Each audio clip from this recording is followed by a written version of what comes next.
All right, no more questions. Over to you.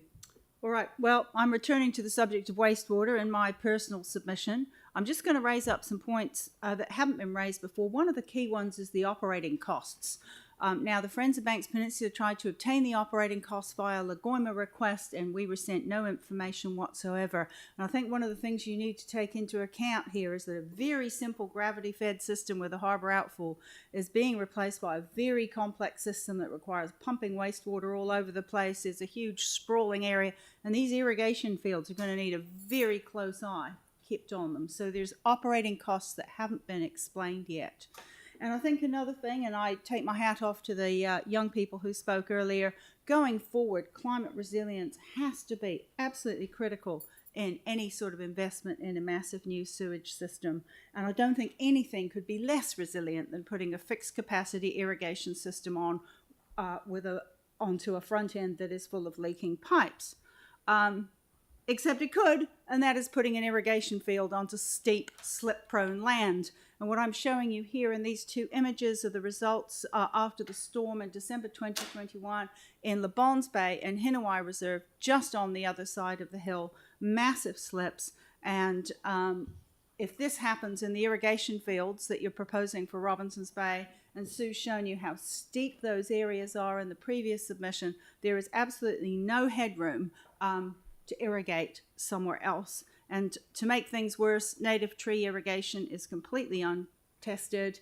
If there is pollution into the stream or the shallow bays of the upper harbour, there is, as she said, no plan B, no backstop if these issues arrive. So we don't see that this system is going to be resilient for the next 50 years, and we really think at the governance level there needs to be some comprehensive due diligence done on all aspects of the system. I've put up a series of questions there. I don't think the current system can meet any of those questions with an answer of yes, the proposal doesn't make sense, there's overflows, devotional might be included, it might not be included. The capital costs are huge, the operating costs are unknown, there are greater environmental effects than the current system, we're going to be less resilient to climate change, it's very unlikely to last for 50 years, and it doesn't represent good value for the ratepayers. So I stick with what we said under Friends of Banks Peninsula, you need to cancel that funding. It's the only control that you've got at this governance table right now to stop this snowball from continuing to roll on the way that it has. And so that is what we're asking you to do. And if anything comes back to this table in a form of a new system, to keep a close eye on it and ask those high-level governance questions about any new system. So happy to take questions. Sarah, please. Kia ora, thanks so much for that, Suky. I'm just trying to work out when you're talking about the steepness of the slope and those kind of things being unsuitable for that replanting kind of program. Prior to European settlement and the mill and things going in Robinson's Bay, that entire area was clad in native bush, wasn't it? It was clad in a diverse native forest beforehand. Yeah. So what's being proposed now is planting patches of it and then irrigating them on top of the rainwater that they would naturally receive. Yeah.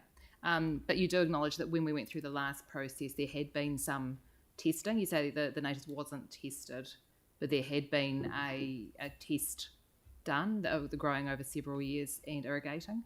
There's a tiny little patch of trees in Devotional on flat land down by the creek that has been intermittently watered over the past few years. There are no records available to the public about what's been done in that tree trial. Sometimes it was watered, other times it wasn't being watered, and the trees are sitting there growing, and a bunch of them died, but the rest of them are there. Yeah. That's completely different from the steep land that we're talking about here, planted in a monocrop of Garnica. Yeah. And also, and Brent can maybe address this more, there's no record of what nitrogen's been absorbed by that tree trial and what's leached out to the stream. Thanks. Thank you very much. Okay, Brent, please.